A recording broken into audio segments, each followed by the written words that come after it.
Eritropoyetina. Porque la eritropoyetina es más para la médula ósea, sí le ayuda bastante. Pero dentro de lo que es la función renal, sí, ¿ah? pH.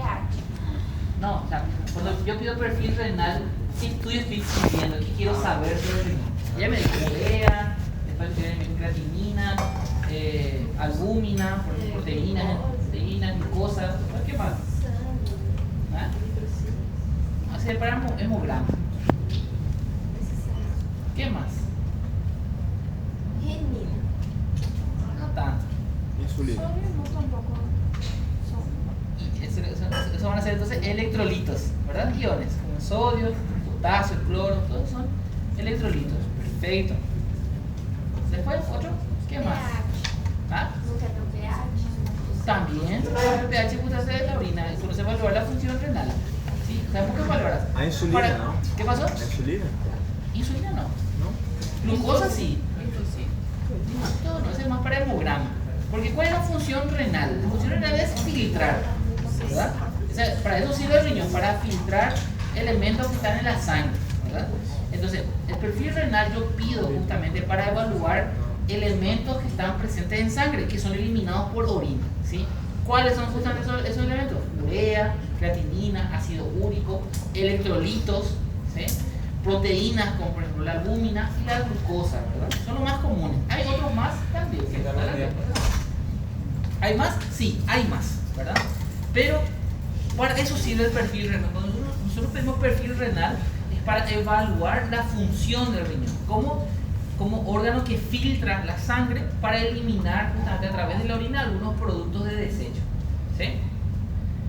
Entonces, el perfil renal es un conjunto de pruebas necesarias para evaluar la función y la salud del riñón, ¿sí? Se utiliza generalmente, o sea, aparte de usar para el diagnóstico, también se utiliza justamente para una detección precoz de una enfermedad, ¿sí? O para hacer el seguimiento en un paciente que generalmente no tiene ningún daño renal, pero sí sirve para hacer un seguimiento en caso de tener alguna patología concomitante, una patología que pueda relacionarse con un daño renal. Por ejemplo, pacientes que estén haciendo ciertos tratamientos con algunos medicamentos que son nefrotóxicos, ¿sí? Medicamentos que dañan al riñón. Entonces, una forma de evaluar si ese medicamento no le está dañando su riñón es hacer justamente cada tantos meses una prueba, un perfil renal, ¿sí? Para evaluar la función renal en esos pacientes. O en caso de que no sean justamente por medicamentos, hay patologías que generan un daño renal justamente. ¿Conocen alguna patología que sea crónica y que dañe justamente al riñón? Diabetes, ¿sí? Entonces, para hacer un seguimiento en estos pacientes, pedimos justamente el perfil renal. En este caso, no para hacer el diagnóstico. O sea, yo no pido perfil renal para hacer diagnóstico de diabetes. Yo pido perfil renal para hacer una evolución, digamos, o una evaluación de cómo está progresando esa diabetes en ese paciente. ¿Cómo yo voy a diagnosticar diabetes? Con la glicemia, ¿verdad? Con la glicemia, la hemoglobina glicada, la insulinemia, todo eso me van a ayudar a hacer diagnóstico de diabetes. Pero si yo quiero saber si esa diabetes está lesionando al riñón, ¿por qué la diabetes lesiona al riñón? ¿Alguien sabe por qué? Por culpa de la membrana de filtración glomerular o por la proteína que pasa mucha glucosa y... Sí, pero ¿dónde está el principal daño que provoca el riñón justamente? O sea, pero que provoca la diabetes sobre el riñón. Glucosuria. Ela não consegue absorver Sí, pero ¿dónde está el daño? na barreira de El glomérulo. filtração. ¿Ah? El glomérulo. En los vasos sanguíneos. La diabetes provoca daños en la microvasculatura. Y eso se ve en todo, o sea, puede dañar cualquier parte del cuerpo. Pero afecta principalmente riñones, retina, cerebro, corazón, ¿sí? Son los principales órganos que justamente en un paciente diabético siempre hay que estar evaluando, ¿sí? Los ojos, por ejemplo, podemos evaluar con un fondoscopio, ¿sí? O sea, con un estudio de fondo de ojo. Cada 6 meses o cada 1 año, un paciente diabético tiene que hacerse justamente ese estudio. Y el perfil renal nos sirve justamente para evaluar posibles daños a nivel justamente de los riñones, ¿sí? Por eso nosotros cuantificamos el daño del órgano comprometido, ¿sí? Como le dije, pedimos perfil renal no para diagnosticar diabetes, sino más bien para hacer un seguimiento de, digamos, las complicaciones que pueda producir la diabetes en estos órganos, ¿sí? Riñón, también evaluar cómo está el ojo, la función cognitiva, cerebro. A veces hasta se pide tomografías para evaluar si no hay daños, por ejemplo, en la corteza, en el parénquima, ¿sí? Y en el corazón también se pide, por ejemplo, siempre evaluar con angiogramas, con electrocardiogramas, de lo básico que es un electrocardiograma hasta un angiograma para evaluar cómo se encuentra justamente el árbol arterial, ¿sí? Ahora, ¿qué estudios se incluyen justamente dentro de un perfil renal? Lo que ya me había mencionado. Principalmente estos tres: urea, creatinina y ácido úrico, ¿sí? Muchas veces cuando nosotros pedimos perfil renal, ¿sí?, muchos laboratorios ya entienden que queremos saber estos tres elementos. Hay diferencia entre cada laboratorio.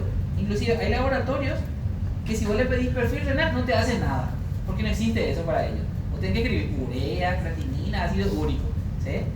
Tenés que escribir a mano todo lo que vos querés saber. Pero otros laboratorios vos le pedís en el hospital donde yo trabajo, ¿sí?, vos le pedís perfil renal y ellos automáticamente ya te hacen urea, creatinina, ácido úrico, ¿sí? Después si querés más, le pedís más cosas, ¿sí? Pero esos tres ya se incluyen dentro de lo que es perfil renal. Aparte de eso, también para evaluar la función renal puedes pedir electrolitos, con eso evalúas sodio, potasio, cloro, calcio. A veces se puede pedir hasta magnesio también en algunas situaciones, ¿sí? Y bicarbonato, ¿por qué no? Bicarbonato también se puede pedir para evaluar función renal, ¿sí? También proteínas y glucosa. Solo que cuando pedimos electrolitos, proteínas y glucosa en orina, también tenemos que evaluar su situación en la sangre para hacer una relación justamente.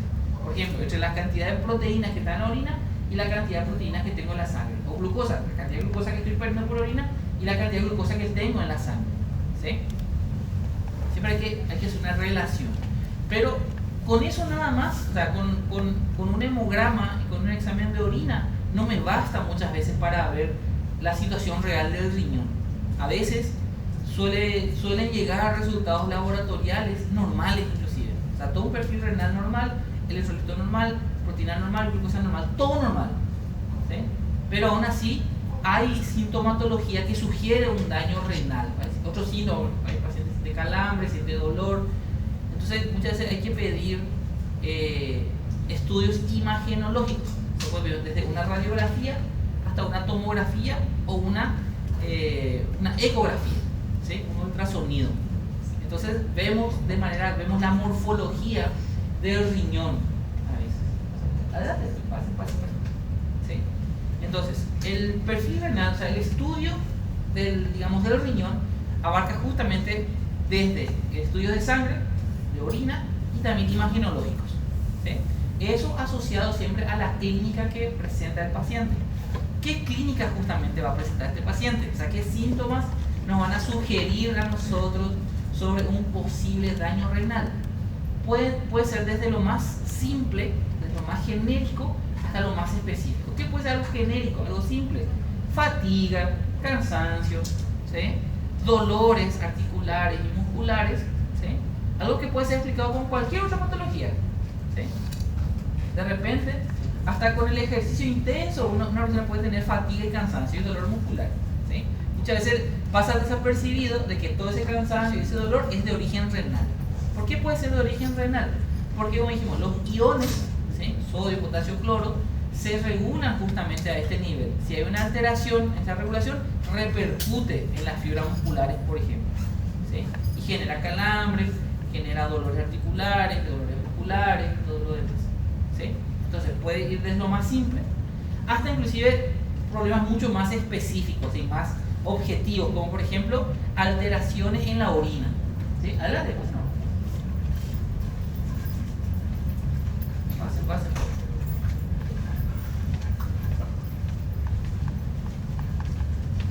Hubo un cambio, parece. Pues antes siempre venía con una chica, ahora vienen con él. Es la nueva pareja.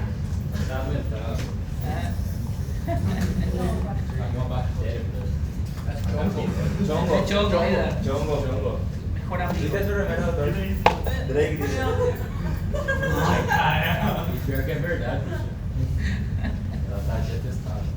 Está bien. No, pero digo nomás que siempre vení con una chica, ahora vení con él. Él es el reemplazo, ¿verdad? Es mejor. El reemplazo. Ya está muy autosuficiente.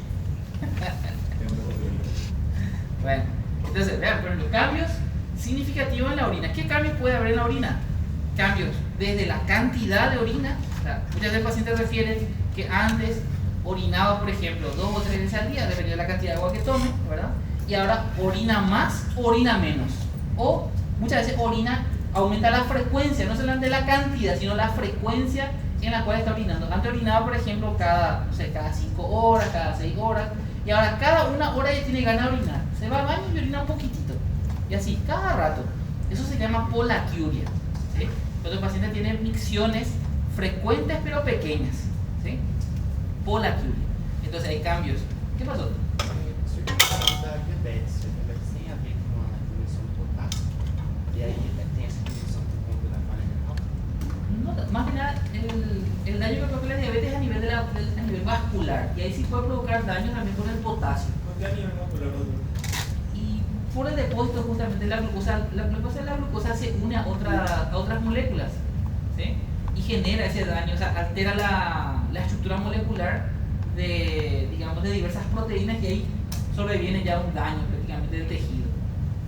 Entonces, digamos, de una forma muy sencilla, no sé cómo explicarte así, digamos, de manera resumida, pero en pocas palabras la insulina, la glucosa se une a diversas moléculas y eso genera una alteración estructural de la molécula en sí, entonces ya no sirve y eso a su vez altera al tejido modificando justamente su propio metabolismo. ¿Okay? Porque la proteína, por ejemplo, es una membrana de filtración, ¿no? Sí. Cuando hay un daño ahí, entonces no consigue atajar, pasa directo. Sí. Pero en este caso más que nada por la irrigación, como no nos irriga normalmente así el riñón, ¿verdad? O sea, como ya no está filtrando sangre correctamente porque no le llega una buena cantidad de sangre, entonces filtra menos. ¿Sí? Por eso. Entonces, volviendo al caso de la orina, tenemos cambios en la cantidad, puede ser más orina, más o menos orina, cambios en la frecuencia de la micción, el paciente orina más, o sea, orina mayor frecuencia o menor frecuencia. También puede haber cambios en la coloración de la orina, es importante, por eso cuando hay cambios en la coloración de la orina, siempre hay que preguntar al paciente si está consumiendo algún tipo de medicamento, porque hay medicamentos que cambian la coloración, ¿sí? Y también por el tipo de alimentación, porque hay alimentos que sus pigmentos muchas veces se eliminan por orina, entonces cambia la coloración, ¿sí? Y aparte también puede haber cambios en el olor de la orina, ¿sí? Hay patologías que generan cambios en la orina que tienen olores característicos, ¿sí?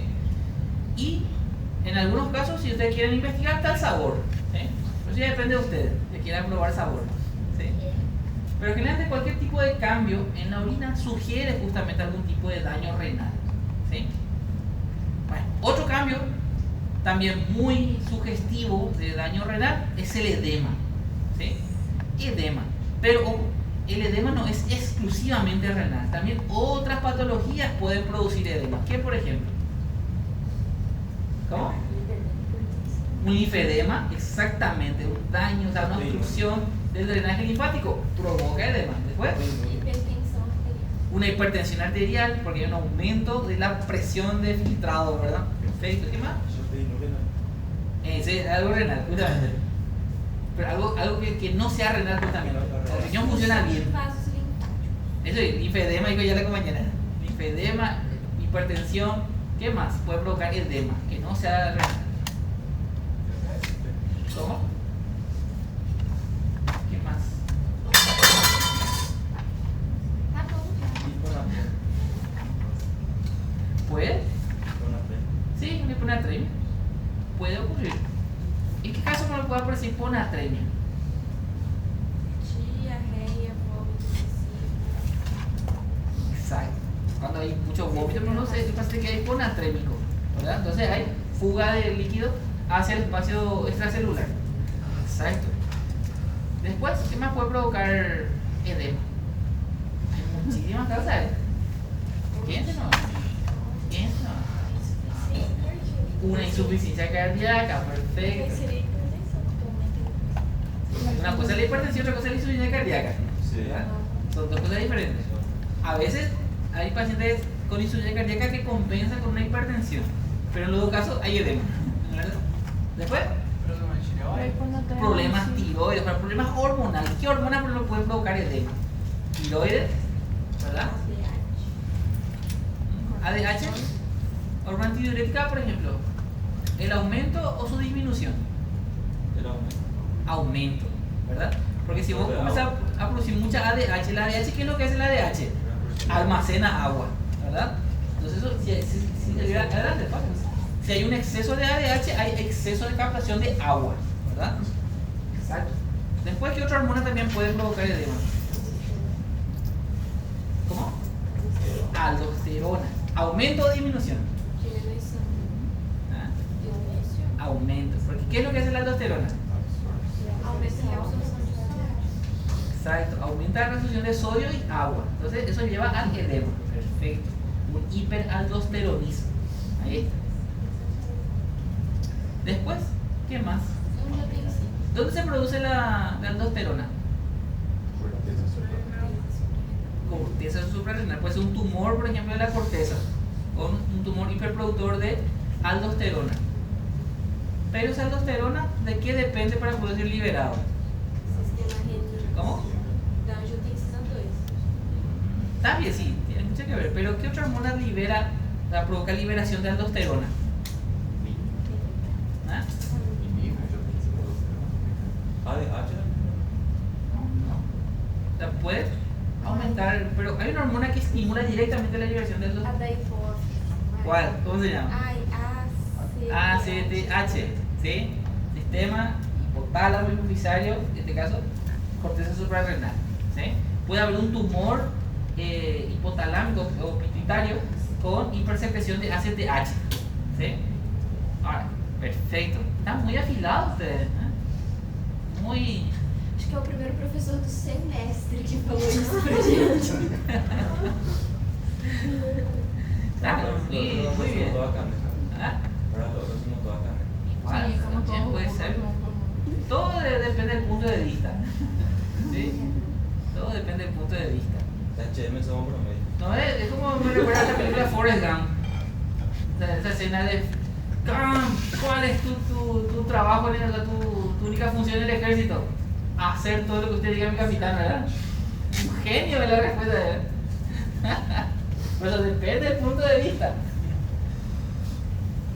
Entonces, ¿otra hormona que genera edema? ¿Otro?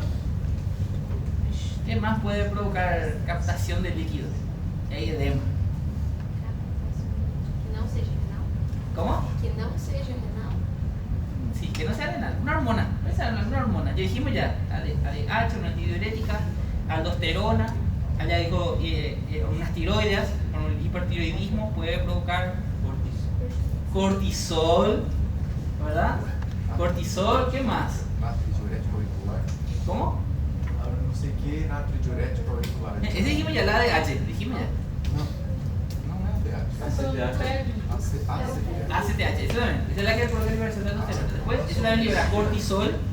¿Y qué otras hormonas también provocan retención de líquido? A ver, chicas, ustedes tienen que saber sí o sí. ¿Qué?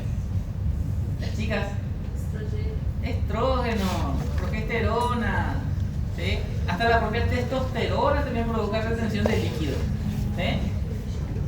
La mayoría de las hormonas esteroides tienen esa función de retención, de ser retentores de líquido, se le llama justamente, ¿sí? Perfecto.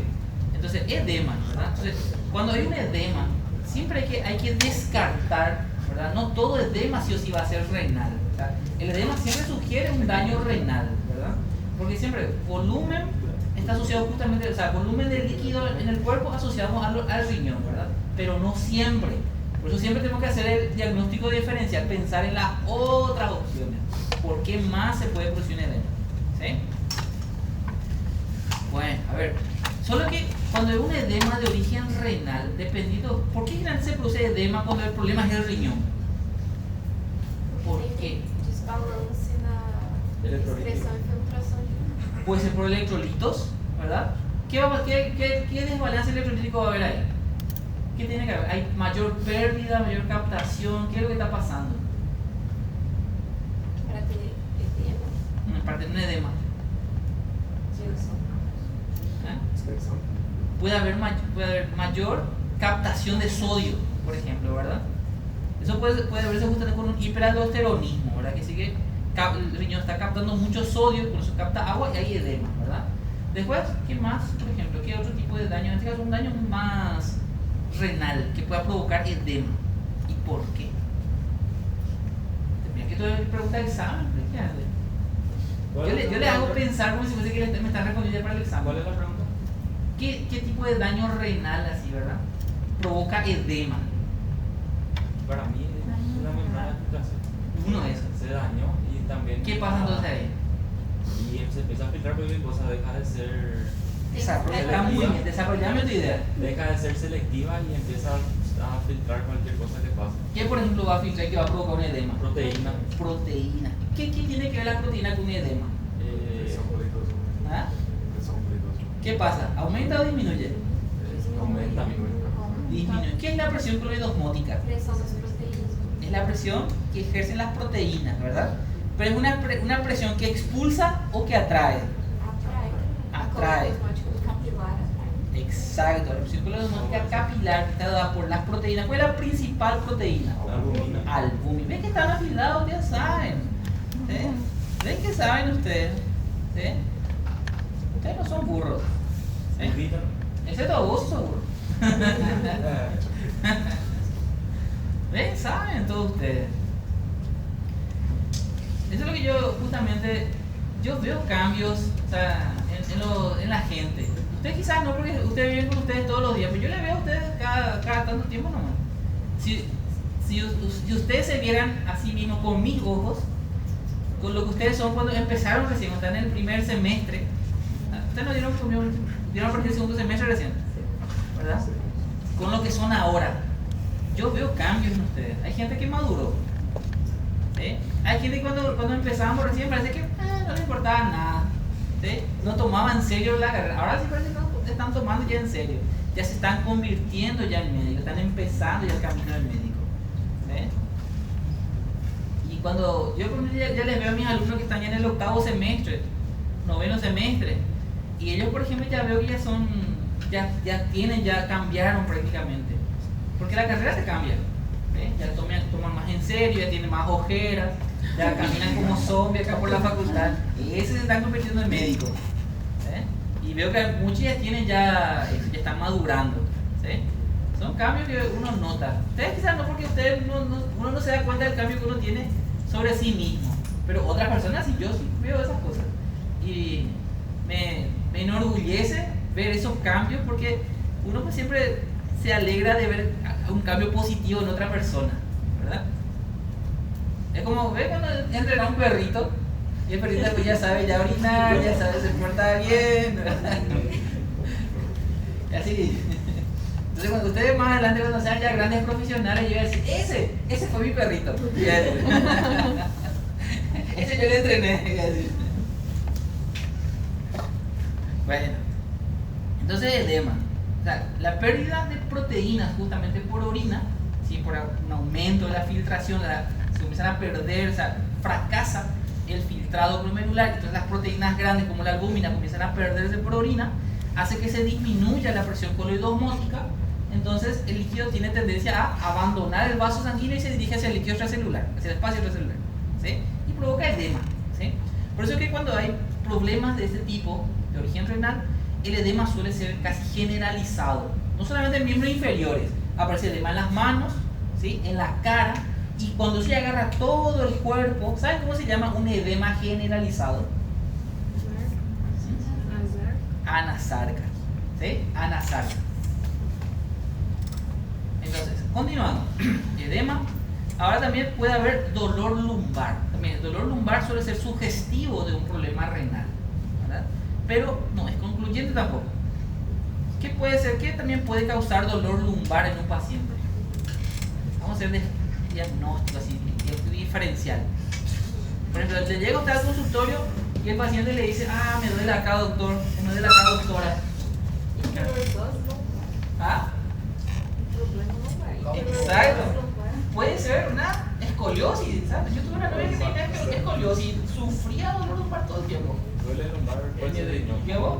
Una hernia de disco. ¿Verdad? Acá le dice que le duele acá. Toda esta parte, inclusive acá, toda esta parte así le duele. Muscular. Puede ser, empezando de lo más básico. Muscular, empieza siempre de lo más básico y después vayan a lo más complejo. ¿Sí? No quieran creerse ustedes House. Llega a ser un paciente con dolor lumbar. No, es lupus. Le miran más el lupus. No, es de lo más básico, tiene que empezar siempre. Desde algo muscular nada más. ¿Sí? ¿Y cómo te está hablando de muscular hasta ¿Cómo? complejo? Y vas a empezar, si es muscular, por ejemplo, ¿qué le preguntarías a alguien si pensás que es muscular? Si hace actividad física. Actividad física, ahí está, pues eso también es importante. Le preguntando si hace actividad física, si tuvo trabajo pesado en esos días, ¿verdad? Sí, o cuándo empezó el dolor, ¿sí? ¿Cómo se relaciona el dolor con la zona que le está doliendo al paciente, ¿verdad? Entonces, aparte de eso, si aparte del dolor, pregunta si tiene otros síntomas, ¿verdad? Si comienza a tener otros síntomas que ya escapan de lo muscular, ahí sí ya abandonaste y pensás en otra cosa, ¿verdad? El siguiente nivel después del dolor muscular es directamente el dolor de origen renal, una infección de vía urinaria, por ejemplo, ¿verdad? Cuando hay dolor en esa zona. ¿Qué va a tener, por ejemplo, una persona con una infección de vía urinaria? En este caso, una pielonefritis. No les vamos a ver eso, pero vamos a ver un pequeño adelante. Va a tener justamente, como una infección, ¿qué va a tener? A partir del dolor. ¿Qué otro síntoma? Fiebre, ¿verdad? ¿Qué más cree que va a presentar ese paciente? ¿Cómo? Puede haber cólicos. Exacto, el dolor aparte de presentarse un dolor constante, acá el cólico es intermitente, es el dolor que duele intensamente así por momentos. Perfecto. Después esos son los cólicos, renoureterales se le llama eso, aparte del dolor lumbar, ¿sí? Después le pido un laboratorio y me viene justamente, ¿qué creen que van a encontrar en el hemograma y en la orina? Si es una infección de vía urinaria. ¿Ah? Leucocitosis, ¿verdad? En sangre. ¿Qué va a estar elevado? ¿Neutrófilos, basófilos, eosinófilos? Neutrófilos. Finalmente la mayoría de las veces es de origen bacteriano, ¿verdad? Bacteriuria. Bien. Puede haber bacteriuria, ¿verdad? Y a veces cuando la infección es tan grande hasta puede haber piuria. ¿Sí? La orina es blanquecina o grisácea. Tanto pus que tiene, suele tener ese color. ¿Sí? Perfecto. Entonces eso te orienta justamente a una infección de vías urinarias. Eso es lo que nosotros pedimos perfil renal justamente, ¿verdad? Después, si no es, o sea, volviendo a ser el caso, viene con dolor lumbar, le duele toda esta parte, ¿verdad? Sospechás, o sea, descartar no es muscular, ¿verdad? Porque no está relacionado con ningún trabajo. Pensás en una infección, le pedís un laboratorio, todo lo demás, no viene nada. ¿Sí? O sea, de orina no viene nada, pero su hemograma ahí sí viene con blancos elevados, ahí sí viene con blancos, con neutrofilia, pero orina limpio. ¿Qué pueden pensar entonces ahí? Si te le duele acá esta parte, ¿qué podían pensar entonces? ¿Qué parte le duele? Acá, toda esta parte así, la espalda acá. ¿Ah? Puede ser el pesote justamente por las costillas, ¿sí, verdad? Pero el dolor es más bien, o sea, en este caso la piel me va a hacer una referencia, hay una línea roja así muchas veces que marca así justamente la zona del fuego de San Antonio. ¿Sí? Sí, se da la vuelta. Sí. Y generalmente, como es un virus, en el hemograma, ¿qué va a estar elevado? ¿Neutrófilo o linfocitos? Linfocitos, pero en este caso tenemos neutrófilo. Entonces, ¿qué podemos pensar también? Puede ser, una infección bacteriana, ¿verdad? Pero descartamos no entonces el pesote, ¿verdad? Ahí, pero importante saber eso también. Moviendo, ¿qué puede ser también? Piense, ¿qué tenemos por acá? Hígado. ¿Ah? Puede ser hígado, ¿verdad? En este caso, aparte del perfil renal, voy a pedir también perfil hepático. Ver cómo están las transaminasas, GOT, GPT, GGT, todo eso. ¿Sí? No es hígado, así de repente. ¿Sabes? El hígado todo normal. Toco así el hígado, la parte comienza a palpar y no le duele. Pero acá, si esta parte y acá, tiene puño perfusión positiva de este lado. ¿Qué puede ser entonces? ¿Qué otra cosa pueden sospechar para descartar? Fíjense, ¿qué tenemos por acá? Si toda esta parte. Vesícula biliar, o sea, la litiasis biliar puede ser también. Fíjate, ¿qué ¿Qué puede descartar una litiasis biliar? Vómitos, ¿verdad? Y también que muchas veces ese dolor, cuando es una litiasis biliar, está relacionado al consumo de grasas. ¿Sí? Si ese dolor aparece después de comer, vamos a hablar que sea litiasis biliar. Puede ser. O sea, eso te puede orientar justamente al... ¿Y qué pedirías para descartar? ¿Quién sabe? ¿Qué? Si sospecho que tengo una piedra en la vesícula. ¿Ah? Puede ser, pero a veces no siempre se altera. ¿Qué puede ser algo más específico para ver cómo está la vesícula biliar? Si tiene piedras. ¿Ah? Una ecografía. Exactamente, le hacemos una ecografía y vemos si hay piedras. No hay piedras. Hígado normal. ¿Qué puede ser? Otra cosa. ¿Qué más tenemos por acá? Páncreas puede ser. La páncreas se le conoce como la gran simuladora justamente. ¿Sí? Ahí, cuando es páncreas, yo pediría, por ejemplo, ya amilasa, lipasa, todas las enzimas pancreáticas. Ahí. Bueno, en caso de ser mujer, ¿qué sospecharías? Puede ser un quiste de ovario. ¿Qué harías para confirmar? ¿Qué pedirías? ¿Qué se le pide a una mujer para mirar esa parte? Ecografía también. ¿Y si es hombre? ¿Qué por lo sospecharías? ¿Qué más puede ser si que le duele esta parte?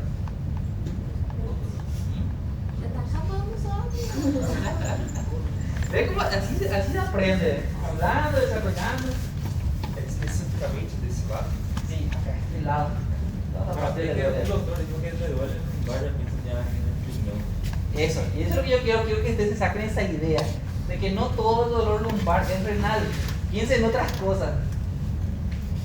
¿Qué más también podría ser? ¿Alguien todavía no me dijo un diagnóstico? ¿Ah? Vean, ya dije, ¿qué tenemos positivo? Hay dolor en toda esta parte. Sí. Es lumbar y también aquí la parte abdominal. Toda esta parte sí siente que les duele. ¿Qué tenemos? Laboratorio hay blancos elevados con neutrofilia. ¿Sí? O sea, significa que algo está inflamado, está infectado. ¿Sí? Una apendicitis. ¿Sí? Una apendicitis puede ser también. ¿Sí? Ese está de este lado. Eso podrías pensar que de este lado dolor.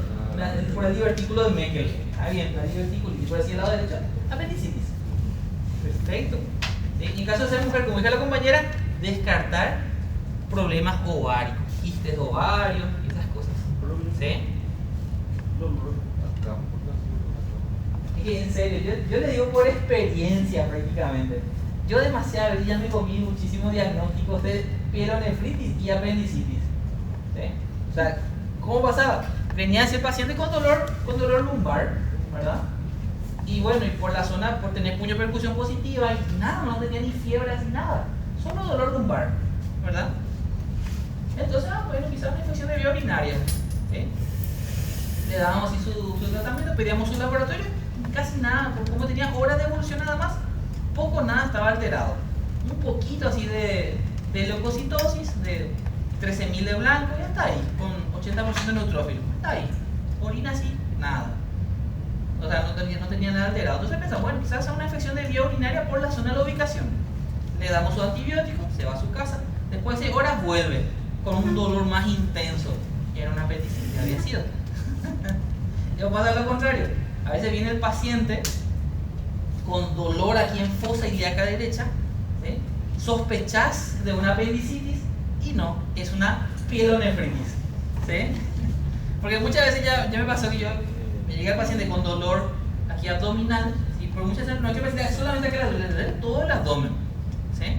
Solo que al palpar ahí le duele más. La doble palpar acá le duele todo, ¿sí? Pero al tocar acá le duele más. Eso es el signo de Bloomberg, se llama también, ¿sí? Tiene puño percusión positiva, le duele toda esta parte. Sospechar de una apendicitis, ¿verdad? Por la zona de la ubicación. Le llama al cirujano, viene el cirujano, evalúa y te dice no, esto es una pielonefritis. Te mira así como que soy el boludo que no sabe diagnosticar nada. Por eso le digo, siempre cuando hay dolor ahí, estamos en nuestra pielonefritis o apendicitis. Hay que tratar de hacer un buen diagnóstico porque no siempre el paciente aparece con los signos y síntomas que nosotros leemos en los libros, ¿sí? ¿Y en qué caso, por ejemplo, hay? O sea, una vez llegamos a ver un caso de dolor lumbar en donde el paciente, como le dije, tenía su laboratorio blancos elevados, tenía 13.500 de blanco con neutrofilias, tenía 75% de neutrófilos, no es muy alto, ¿verdad? ¿Indicaba que había algo bacteriano que se estaba desarrollando? Sí, pero no era así algo muy concluyente. Entonces, dolor lumbar, pedimos orina, no tenía nada, orina limpia, ¿sí? Limpio, o sea, con eso más o menos descartamos una infección de vía urinaria. Y entonces nos fuimos por la apendicitis. Entonces pedimos una ecografía. En la ecografía, el ecografista dice que no vio nada relevante, o sea, y tampoco el apéndice se podía visualizar correctamente. ¿Por qué no se podía ver correctamente? Porque era retrocecal. El apéndice estaba así detrás del ciego, entonces no se podía ver correctamente. Esos son los casos más difíciles de diagnosticar, inclusive de operar, ¿sí? Fue tan, digamos, tan inconcluso ese diagnóstico que se tuvo que llegar a una laparotomía exploratoria. Se tuvo que operar el paciente y al abrir recién, ahí se pudo ver que era una apendicitis. Ahí recién se pudo confirmar. Antes de eso era todo demasiado difuso. No tenía así signos y síntomas muy floridos que te pueden indicar uno u otro diagnóstico. Entonces se tuvo que entrar mediante cirugía y ahí se encontró digamos, el apéndice inflamado. Por eso siempre me meto bastante en este tema de diagnóstico diferencial, porque siempre tenemos que considerar todas las opciones posibles y no casarnos siempre con una sola idea, ¿sí? Bueno, entonces, dolor lumbar, aquí nos quedamos, ¿sí? Otro signo clásico que sugiere patología renal es también el dolor en hipogástrico, ¿sí? O sea, el dolor aquí en la región vesical, ¿sí? Suele ser indicativo justamente de una patología genitourinaria, ¿sí?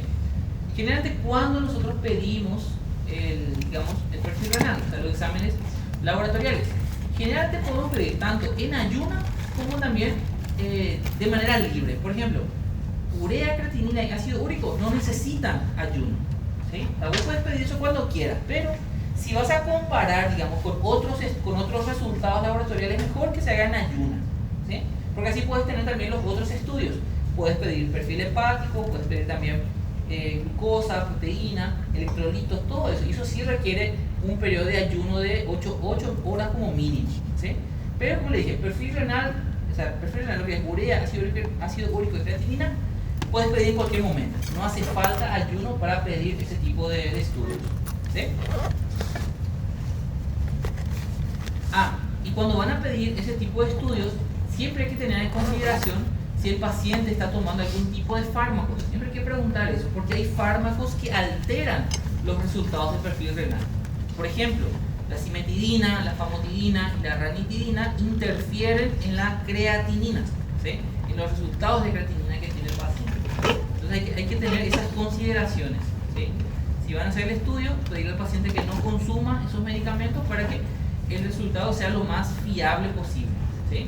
O al menos, si es que ustedes sospechan que hay daño renal y le sale, por ejemplo, creatinina alterada, hay que pensar que puede ser por culpa de esos medicamentos, ¿sí? Entonces, síntomas o signos y síntomas que sugieren justamente enfermedad renal: fatiga, náuseas, ¿sí? Micción frecuente, el paciente, como les dije, tiene polaquiuria, orina en pequeñas cantidades, pero cada rato, cada 1 o 2 horas ya se va al baño a orinar, ¿sí? Eso es polaquiuria. También puede haber alteración de la apariencia, o sea, la piel del paciente puede cambiar de coloración, ¿sí? También la apariencia de la sangre, la coloración de la sangre o la densidad de la sangre puede cambiar, puede sugerir justamente patología renal, o también la propia apariencia de la orina, mismo cambio en la coloración, en la densidad de la orina, en el olor, todos esos cambios que podemos ver pueden sugerir daño renal. También la aparición de edema, disnea. ¿Por qué disnea? ¿Qué tiene que ver? Disnea es dificultad respiratoria. ¿Qué tiene que ver la dificultad respiratoria con el riñón? Porque não tá acável. Tem uma relação direta. Não, aí dói. Não consegue carregar. Tiene que ver con las proteínas. Puede ser edema, es cierto. Hay veces donde el paciente siente tanto dolor que no puede respirar bien, ¿verdad? Pero, ¿por qué? ¿Qué tiene que ver la disnea? ¿Por qué? Afecta la circulación. ¿Cómo? ¿Qué tiene que ver con el riñón con una dificultad respiratoria? O sea, ¿por qué un problema renal te va a llevar a que te cueste respirar? Por edema agudo de pulmón. Exactamente, ¿sí? Justamente tiene que ver con el edema. ¿Qué pasa si ese edema, porque puede aparecer en cualquier parte del cuerpo, qué pasa si ese edema aparece en los pulmones? Hay dificultad para respirar, hay disnea, ¿sí? Entonces la disnea, pero la disnea que también, ¿en qué otras patologías pueden aparecer? Disnea, dificultad para respirar. Ahí hay mucho, ¿qué? Decime, una. Ansiedade. Ansiedad. Después, ¿qué más puede provocar disnea? Tuberculose. Sí, patología de infección, tuberculosis, después neumonías, o sea, todas esas infecciones. Después, ¿qué más puede provocar disnea? Neumotórax. ¿Cómo? Allá por allá escuché. Escuché por ahí uno. Asma. Asma, ahí está. Asma. Bronquitis. Bronquitis, ¿verdad? La bronquitis crónica de personas que fuman, por ejemplo. Tosen que da calambre. ¿Sí? Después, ¿qué más puede provocar disnea? Neumotórax. Neumotórax, exacto. Neumotórax. ¿Qué más? Provoca disnea. ¿Cómo? Cambios en el pH, exacto, sí. Por la alteración del pH sanguíneo genera justamente efectos compensadores en la respiración. Lleva a justamente a una disnea. Después, ¿qué más? Anemia, que lleva también a disnea. Después, kilotórax. Hidrotórax, sí. Hidro y también con eso hemotórax. ¿Sí? Cuando se junta sangre justamente en los pulmones. Después, ¿qué más? ¿Qué más puede causar disnea? Eritropenia. ¿Por qué eritropenia? Porque não tem eritrocito. Isso é anemia, é anemia. Mas anemia é por falta de ferro. Eritropenia é falta de eritrocito. Pero uno era como la continuación del otro. Después, a ver, ¿qué más puede provocar disnea? Viajar para altitudes muito altas. Viajar para Bolivia. No tener pulmón. Exacto. Si hay una menor concentración de oxígeno ambiental, hay disnea. Perfecto. Hay uno último. No ¿Ah? tener pulmón.